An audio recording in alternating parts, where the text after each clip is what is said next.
कधीच नाही चुकणार तुमचे फेवरेट टीव्ही शोज झी5 सोबत, तेही एकदम फ्री। काय झालं? तुळजा,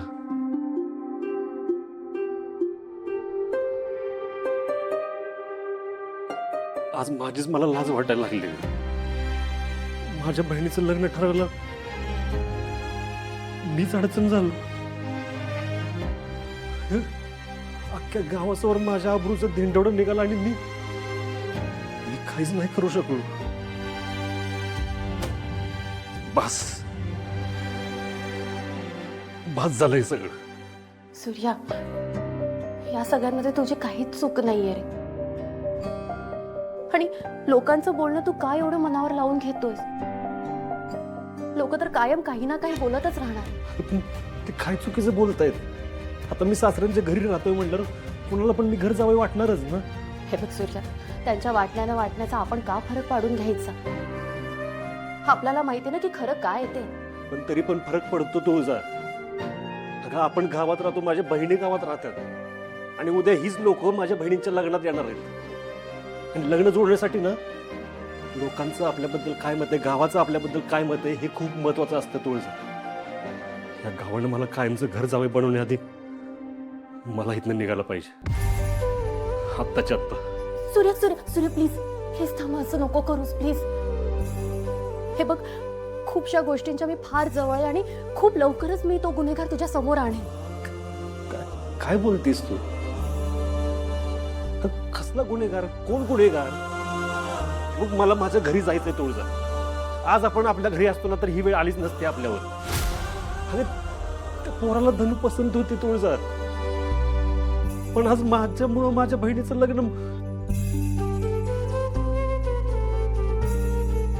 नाही नाही,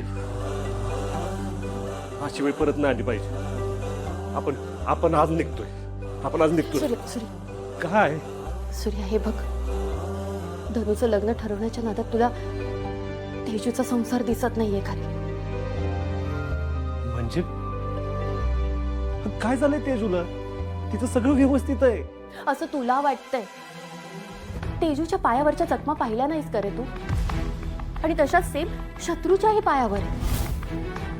हा काही योगायोग नाहीये सूर्या। आणि मला असं खूप वाटतंय की शत्रूनच काही। तू परत परत फिरून तिथंच येतेस। तर तुला किती वेळ सांगितलं हे शंका घेणं बंद कर। आणि तेजूला खरंच त्रास असताना तर तिनं मला येऊन सांगितलं असतं। आणि स्वतःच्या भावावर कसा काय संशय घेऊ शकतेस ग? कारण तुझ्यापेक्षा चांगलं मी त्याला ओळख। आणि मी माझ्या बहिणीला चांगलं ओळखतो। ती माझ्यापासून काय लपवून ठेवणार नाही हे माहिती आहे मला। आणि शत्रू पाहून वाईट असतं तर त्यांनी मला असं धीर देऊन घरी घेऊन आलीच नसते तुळजा। हे बघ, मला तुझं काय ऐकायचं नाही तुळजा। माझा निर्णय झालेला आहे। तुला जर राहायचं असेल तर तू राहायचं, पण मी तर नाही राहू शकत। मी आत्ताच्या आत्ता निघतो।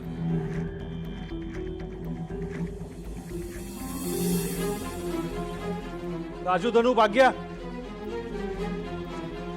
या लवकर। सूर्या, चला घरी जायचं आपल्याला, आवरायला घ्या। अरे अरे असं काय करतोस? असा रागानं निघून जाऊ नकोस, थांब बरं। नाही आत, हे बघ, आम्ही परत येईन, पण आता नको थांबू आम्हाला। जावा पटदेशी। हो दादा। अगं दाजी, हवा असं काय करताय? या घरात तुम्हाला काही कमी पडलंय का? अहो, अजून नीट पाहुणचार पण करायला मिळाला नाही आम्हाला तुमचा। सकाळी तुम्ही एवढा अधिकारवाणीने न्याय दिला आणि आता हे असं अचानक घर सोडून चाललंय। असं नका वागू, नका करू हो असं। डॅडींनी विचारलं तुम्ही काय सांगायचं त्यांना? सांगा ना, काय सांगायचं? जावई जर असं घर सोडून गेला तर हे बघून डॅडींना काय वाटेल बरं? सांगा ना, तुम्हीच सांगा। हे बघा, डॅडींना लय कौतुक आहे हो जावयाचं। होणार काय माहितीये का की तुम्ही असं घर सोडून जाणार, बाहेर लोक गावातली डॅडींनाच नावं ठेवणार। काय म्हणणार की सासरवाडीत जावायला मानच मिळाला नाही म्हणून काय नाराज होऊन निघून गेला। अहो, असं नका करू, माझी विनंती आहे तुम्हाला।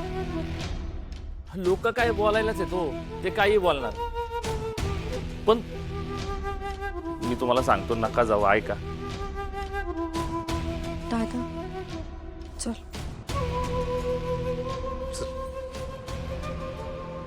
चल. दाजी, अगं अहो ऐका ना दाजी.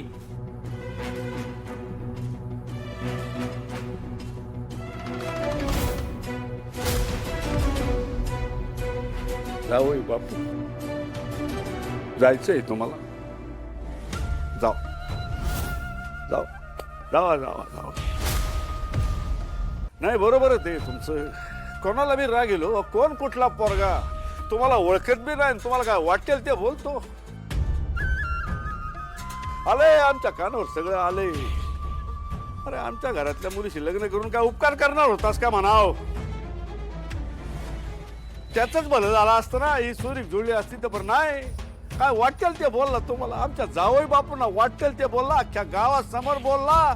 अख्ख्या गावासमोर आमच्या जावई बापूंची इज्जत काढली. निंबाळकरांच्या जावयाची इज्जत म्हणजे निंबाळकरांची इज्जत समजतो आम्ही. जावई बापू एका फोनवर तो जिथं काम करतो ना तिथून त्याला डायरेक्ट सस्पेंड करायला लावला आम्ही. हा पण डॅडी, या सगळ्यांना परिस्थिती थोडीच बदलणार आहे. लोक बोलायचं ते बोलणारच ना. आम्ही जातो डॅडी. अजून बी तुमचा राग जाय ना. काय करावं कस करावं. आणि असंच करू. त्याला आता तुमच्या समोर आणतो, त्याला तुमच्या पायावर नाक घासायला लावतो. नावाचा जालिंदर निंबाळकर नाही हो चिरंजीव. चला लगेच पोरं पाठवतो. डॅडी नका असं काय करू. मला माहिती आहे तुमचं माझ्यावर लय प्रेम आहे, पण तो तरी कुठं मनाचं बोलत होता डॅडी. लोकांनी त्याला जे सांगेल तेच बोलत होता तो. बघा डॅडी, मला अजून गावात चर्चा नको ह्याच्याबद्दल. आणि हे सगळं थांबवायचं असेल ना तर मला इथलं गेलेलंच बरं. हो जावई बापू, वाजत गाजत आणलं ना तुम्हाला या घरात आम्ही. आणि तुम्ही असे आमच्या नाराज होऊन इथून जाणार का? झाला भोका पडल्यागत वाटतंय आमची. असं वाटतंय कोणतरी अशा हजार सोया आमच्या काळजात टोचतोय. नका करू असं, नका करू, नका जाऊ. आमचा मान ठेवा. आम्ही सांगत नाही तवर तुम्ही इथून जायचं नाही. बघा मी काय म्हणतो, तुम्ही आम्हाला देव मानता, मग देवाचं ऐकणार नाही. आणि तुम्ही नाही जरी ऐकलं ना तरी आम्ही तुम्हाला इथून जाऊ देणार नाही.